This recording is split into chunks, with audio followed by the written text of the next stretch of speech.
안녕하십니까. 자, 이번 시간은요, 채권 시장에 대해서 알아보겠습니다. 채권 시장은요, 우리 시험에서 6문항이 출제가 됩니다. 그러니까 출제 비중은 그렇게 높지 않다, 크지 않다 이렇게 얘기할 수 있습니다. 그런데 그 분량을 한번 살펴보면 이 분량이 그렇게 만만한 분량이 아닙니다. 그래서 공부할 때 조금 어렵다 이렇게 볼 수도 있는데요. 우리가 이걸 어떻게 접근해야 되느냐, 또 채권이요. 같은 유가증권이라도 주식하고는 조금 다른 특성을 가지고 있는 데다가 언뜻 생각하면 사람들은 주식이 채권보다 더 어려울 거라고 생각하는 분들이 있는데요. 공부를 해보면 채권이 사실은 주식보다 더 어렵습니다. 처음에 접근하는 거는 채권이 좀 더 쉬울 수 있지만 깊이 들어가면 채권 이론이 그렇게 만만한 이론이 아닙니다. 그래서 상당히 공부하는 분들이 좀 어려움을 느끼는데요. 그런데 이제 분량은 많은데 출제 문항 수가 6문항밖에 안 되니까 그러니까 공부를 할 때 좀 전략적인 접근, 좀 그런 접근을 해야지 요령 있게 공부해야 된다 이거죠. 그런 것들이 필요합니다. 일단은 채권 시장에서 우리 전체 목차를 한번 살펴보겠습니다. 우리 교재에 328페이지가 시작되는데 328페이지 앞 페이지에 이제 크게 채권 시장 해놓고 장을 챕터를 소개해 놨습니다. 제목만 한번 보시면 채권 시장은 6개의 챕터로 돼 있다는 거 알 수 있어요. 6개의 챕터가 첫 번째가요. 채권의 기초가 있고 두 번째가 발행 시장과 유통 시장이라는 게 있고 세 번째 챕터는 채권 시장의 분류와 특성이 있습니다. 이게 사실은 연결돼 있어요. 그래서 한 덩어리로 묶어서 첫 번째 강의를 할 때 이걸 다 언급할 거고요. 두 번째 이제 챕터 4가 있습니다. 4장은 채권 투자 분석이 있고 5장이 채권 투자 전략이에요. 근데 이게 분량이 그렇게 많지는 않지만 이론적인 게 있어요. 여기서 이론적인 게 아주 많이 여기서 이제 소개가 되고 있는데 다소 어렵습니다. 그래서 이걸 쪼개서 한 강의로 수업을 할 거고요.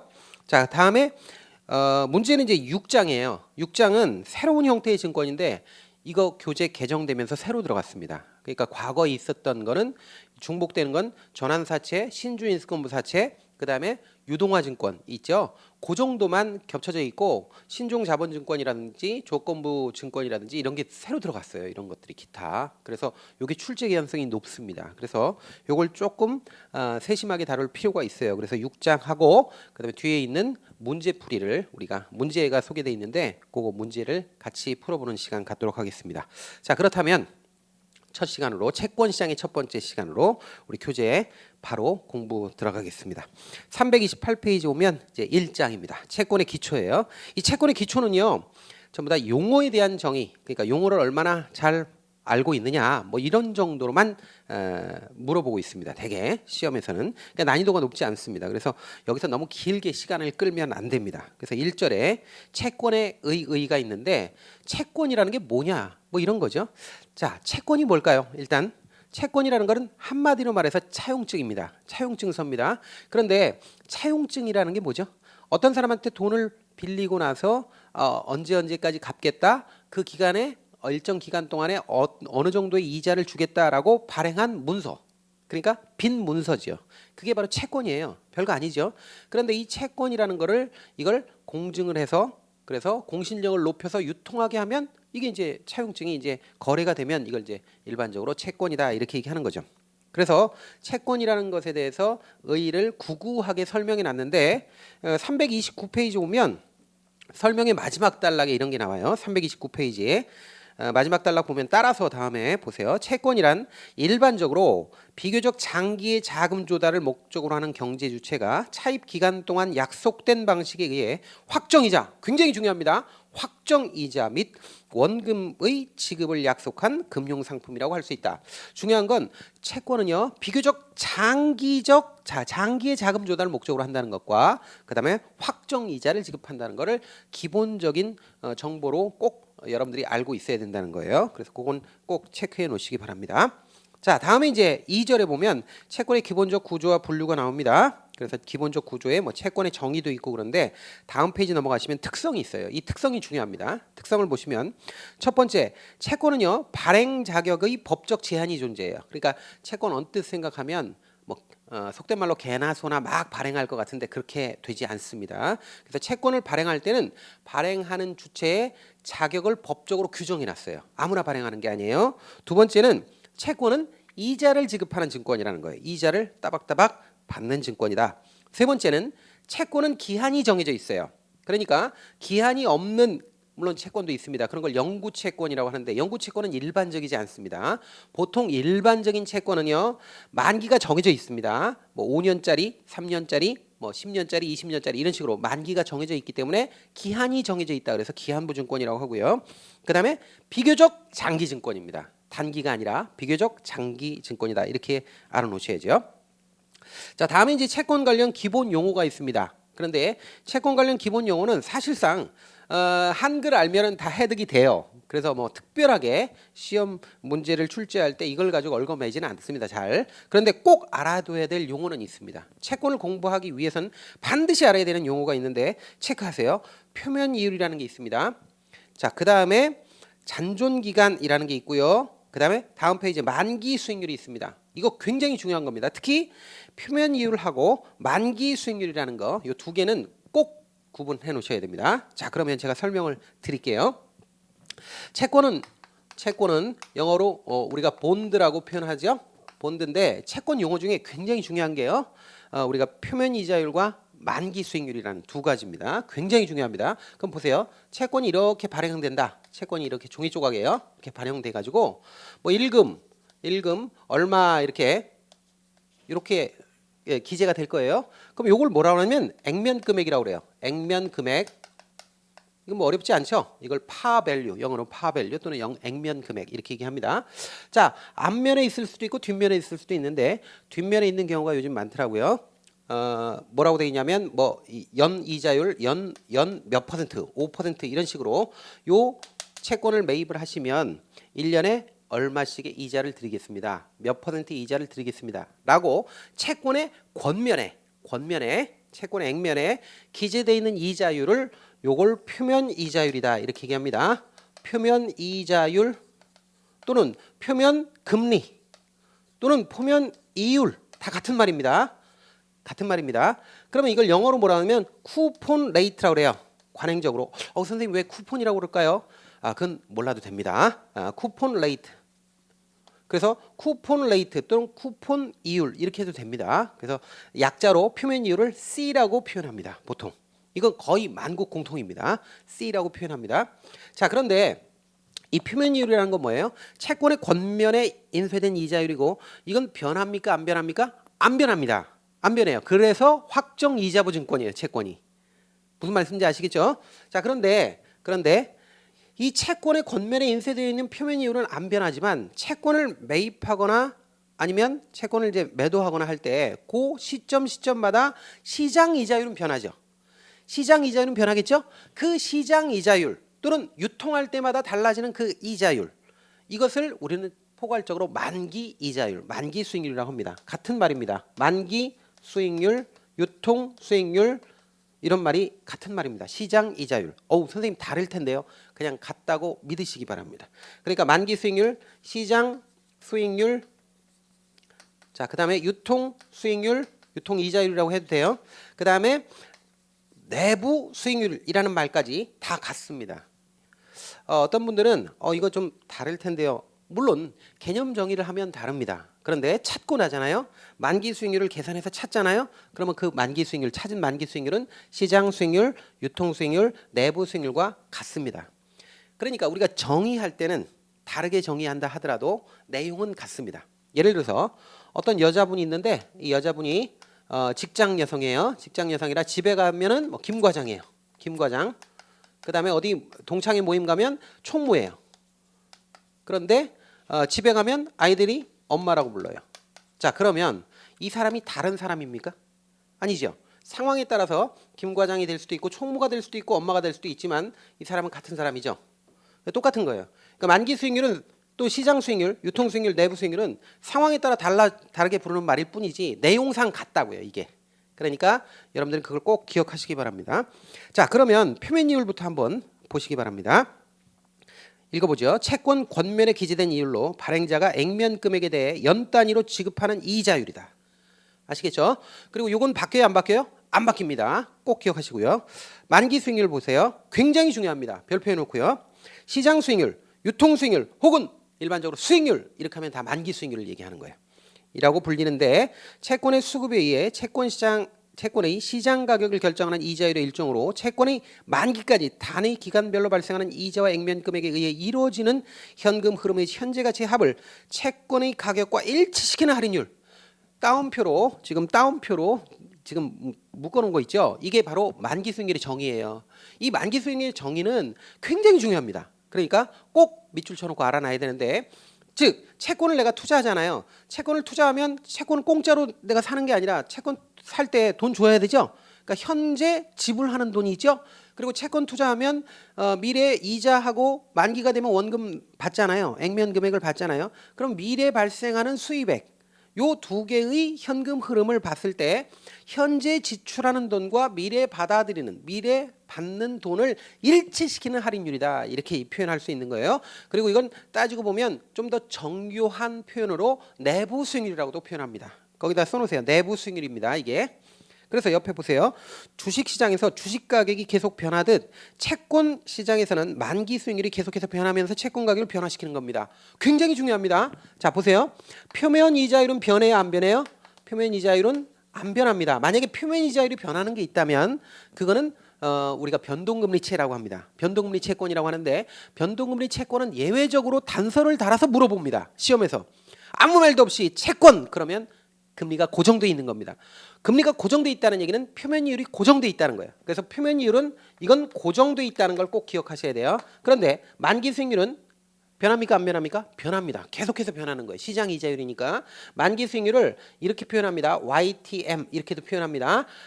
Yield to Maturity. 그래서 만기 수익률을 약자로 이렇게 써요. 이것도 알아놓으세요, 표현을. 그래서 만기 수익률은 변합니다.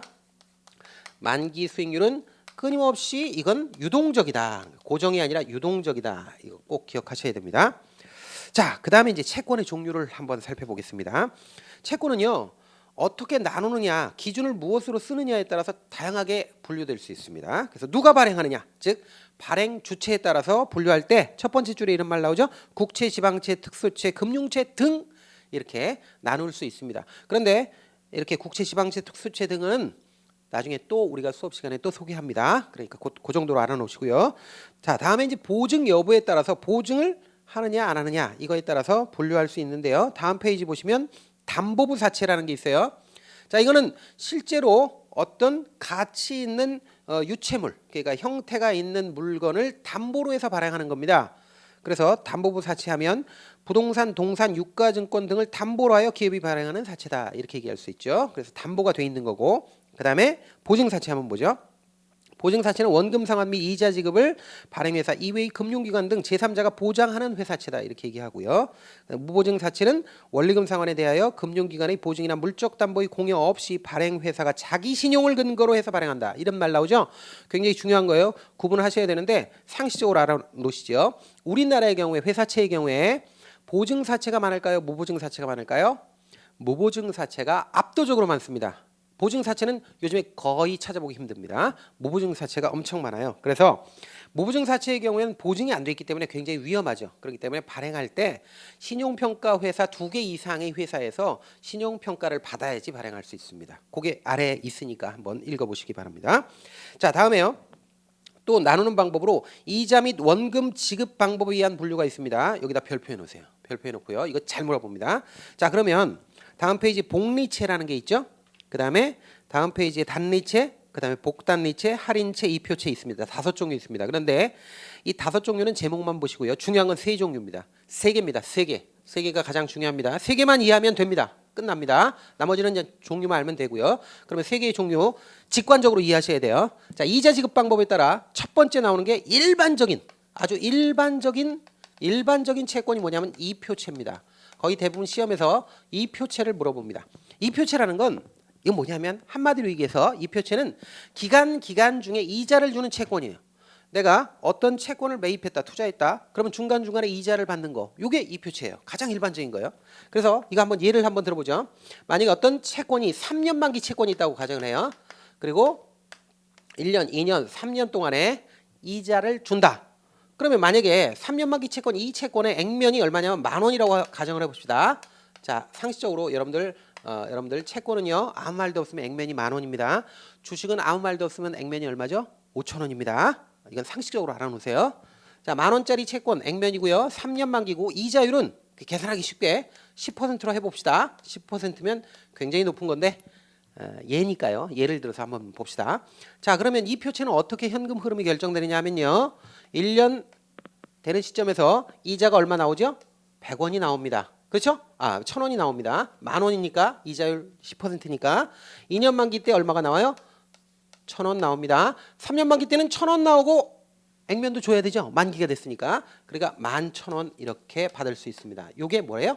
요게 이 표체입니다. 당연히 이 표체 이런 거죠. 그래서 채권의 가치는 어떻게 되느냐면 자, 첫 해 1,000원 받기 전까지는 11,000원 근처까지 채권 가치가 올라가다가 1,000원 받으면 10,000원으로 떨어지고요. 다시 2년 차 되는데 이 시간이 지나면서 1,000원 가치를 받을 때까지는 1,000원만큼 가치가 올라갔다 떨어지고 3년도 마찬가지입니다. 이렇게 해서 나중에 제로가 되는 거예요. 가치가. 요게 이 표체입니다. 이해가 되시죠?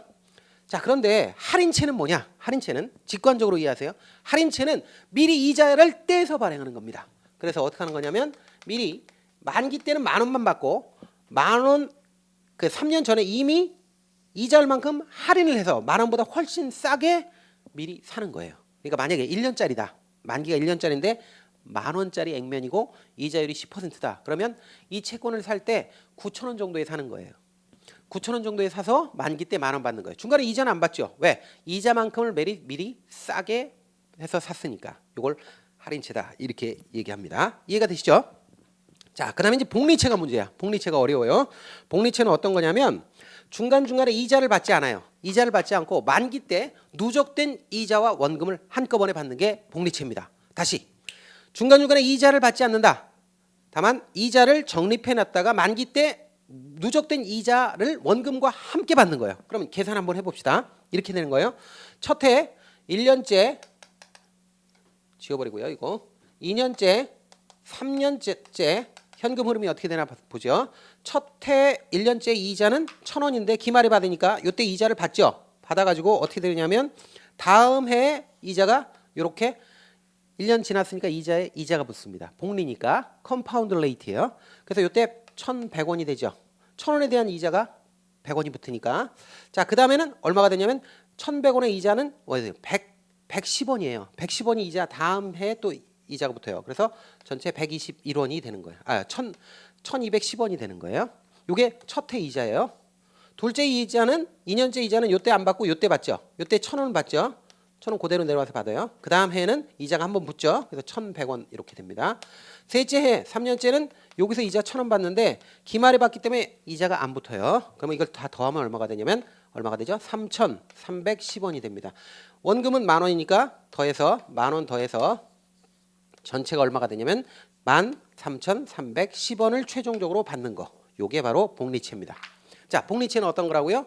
복리채는 중간에 이자를 안 받고 중간에 발생하는 이자를 다시 재투자해서 만기 때 누적된 이자를 원금에 합해서 받는 겁니다. 그럼 과거에 상습적으로 시험에 나왔던 건 뭐냐면 다른 조건은 다 일치하는데 만기 시의 수령 금액이 가장 높은 채권은 이렇게 물어봐요. 만기 시점에 수령하는 금액이 가장 높은 채권은 뭐죠? 복리채입니다. 그렇죠? 또 이런 것도 있죠. 다른 조건은 다 동일할 때 처음 투자 시에 가장 싸게 가장 저렴하게 매입할 수 있는 채권이 뭐냐 이렇게 물어보면 할인채라고 골라야 돼요. 아시겠죠? 그래서 이런 거를 꼭 개념을 이해하셔야 됩니다. 자, 그러면 한번 내용 한번 보죠. 복리채부터 봅니다. 복리채를 보시면 자, 첫 번째 줄 보세요. 가장 일반적인 이자 지급 방식 중에 하나로 채권 발행 후 만기까지 이자 지급 단위 기간의 수만큼 복리로 이자가 재투자되어 만기 시에 원금과 이자가 한꺼번에 지급되는 채권이에요. 만기 시점에 원금 이자를 한꺼번에 받는 거죠. 다음 넘어가세요. 단리채. 그 다음에 복단리채는 읽어보세요. 다음에 할인채 보세요. 만기 시까지 총 이자를 채권 발행 혹은 매출 시에 미리 공제하는 방식으로 선 지급하는 형태의 채권입니다. 그러니까 이자를 선 반영해서 미리 이자만큼을 싸게 해서 사는 거죠. 이 표치 한번 보세요. 정해진 기간마다 이자를 주기적으로 지급하는 방식의 채권이 됩니다. 사례까지 있으니까 쭉 한번 읽어보셔야 됩니다. 자, 다음 페이지 보시면 채권을 또 나눌 때 이렇게 나눕니다. 만기 기간에 따른 분류입니다. 이건 아주 흔해 빠진 내용이에요. 그래서 우리나라의 경우에는 만기가 1년 이하인 채권은 단기채라고 합니다. 두 번째 줄에 나오죠. 그다음에 1년 초과하고 5년 이하의 채권을 중기채라고 합니다. 그다음에 15년을 초과하면 장기채라고 합니다. 미국하고 약간 달라요. 그래서 그거 알아놓으시면 되고요. 자, 다음에 이제 표시 통화에 따라서 자국 통화 표시 채권, 그다음에 외화 표시 채권 뭐 이런 식으로 나누기도 하고요. 자, 다음에 자산 유동화 증권이라는 것도 있고, 그다음에 조금 특별한 걸로 금리 변동부 채권이라는 것도 있어요. 근데 금리 변동부 채권은 이자율이 고정된 게 아니라 변하는 거예요. 이게 특별한 채권이죠. 그래서 한번 보죠. 일정 단위 기간마다 정해진 기준금리에 연동된 표면이율에 의해 이자를 지급하는 채권이에요. 그래서 이 표면이율 자체가 변하는 겁니다. 그래서 마지막 단락에 보면 이런 게 나오죠. 이처럼 금리 변동부 채권의 이자율은 시장의 기준이 되는 지표금리의 변동이 연동되기 때문에 표면이율이 확정되어 있는 일반 채권에 비해 수익률 변동 위험에서 벗어날 수 있는 장점이 있어요. 그러니까 표면이율이 고정돼 있으면 금리가 변동하면 누군가 손해 볼 수 있잖아요. 그런데 표면이율 자체가 실제 금리에 실세 금리에 의해서 연동되기 때문에 이자율 위험에서 벗어날 수 있다, 그런 얘기죠. 나머지는 읽어보시면 되겠습니다. 자, 다음에 두 번째 챕터를 한번 보죠. 자, 채권의 발행시장과 유통시장인데요. 사실 이 발행시장, 유통시장은 어떻게 볼까, 절차와 관련되는 거예요. 법적인 형식과 절차에 관련되는 거기 때문에 이게 무슨 깊이 있게 이해가 필요하거나 그런 게 아닙니다. 그런 게 아니라 그냥 암기가 필요할 뿐입니다. 사실은. 그래서 간단하게 우리가 중요한 부분, 여러분들이 이런 거를 주목해서 공부해야 된다 하는 정도로 끝나겠습니다. 이게 뭐 이론적인 게 아니에요. 그냥, 그리고 이거는 법적인 조항이나 뭐 법조항이나 이런 거 바꾸잖아요. 그러면 그냥 오늘 당장이라도 바뀔 수 있어요. 그래서 여기 뭐 큰 의미를 부여하면서 공부하실 필요는 없습니다. 그냥 제도니까. 자, 일단 발행시장에서 채권 발행시장 개요가 있습니다. 개요가 있는데 그건 앞부분에 첫 번째 단락은 그냥 읽어보고 넘어가세요. 다음 페이지 넘어가시면 중요한 게 발행기관입니다. 채권을 발행할 때 발행기관이 존재하죠. 발행기관은요, 채권 발행과 관련된 여러 이해관계자들, 거기 역할 분담을 해서 업무 분장을 해서 채권 발행을 위해서 활동하는 그런 주체다, 이렇게 얘기할 수 있습니다. 그래서 발행기관은 주관회사, 인수기관, 청약기관, 이 세 가지 종류를 좀 알아놓을 필요가 있죠. 주관회사 한번 보죠. 채권 발행에 대한 사무처리, 발행과 관련된 자문 등 채권 발행 업무를 총괄하며 인수단을 구성하는 역할을 한다 라고 돼 있죠. 그래서 총괄한다, 어떤 업무를 다 총괄하는 데가 주관회사입니다. 다음에 이제 인수기관이 있습니다. 인수기관, 주관회사와 협의하여 발행 채권을 직접 매입하는 인수 기능을 수행함으로써 채권 발행자로 하여금 거액의 자금 조달을 가능하게 하는 기관이에요. 그러니까 만약에 어떤 큰 회사가, 뭐 우리나라의 굴지 회사가 채권을 발행하는데 막 1,000억, 2,000억 이렇게 발행하거든요. 그러면 일반 투자자가 1,000억, 2,000억씩 개미들이 이걸 다 달라들어서 이걸 소비하기가 이게 소모할 수 없단 말이에요, 이걸. 그러니까 이 처음에 회사가 이 채권을 발행할 때 이걸 큰 손들이 먼저 삽니다. 금융회사들이 사서 도매로 사서 이걸 일반 투자자한테 이렇게 소매로 팔아 넘기는데, 이때 도매로 사는 그런 회사가 인수기관이에요. 그래서 인수기관은 만약에 채권이 크게 덩치가 크게 발행하면 하나의 회사만 인수할 수가 없잖아요. 그러니까 되게 인수하는 회사가 뭐 여러 가지 증권사나 은행들이 이렇게 인수를 하는데, 여러 개의 증권사나 은행들이 이 채권을 인수할 때 요 인수하는 사람, 인수 회사를 하나만 있는 게 여러 가지가 있기 때문에 인수단이라고 합니다. 단, 인수단. 단이란 말은요, 단은 이게 무리 단자예요. 우리 약자로 이렇게 쓰겠습니다. 떼거리, 무리, 무리들이 산다는 거죠. 자, 다음에 이제 청약기관이 있습니다. 인수에 따른 위험을 부담하는 인수단과는 달리 신규 발행 채권을 매입하고자 하는 불특정 다수의 투자자들에게 청약 업무만을 대행하는 데죠.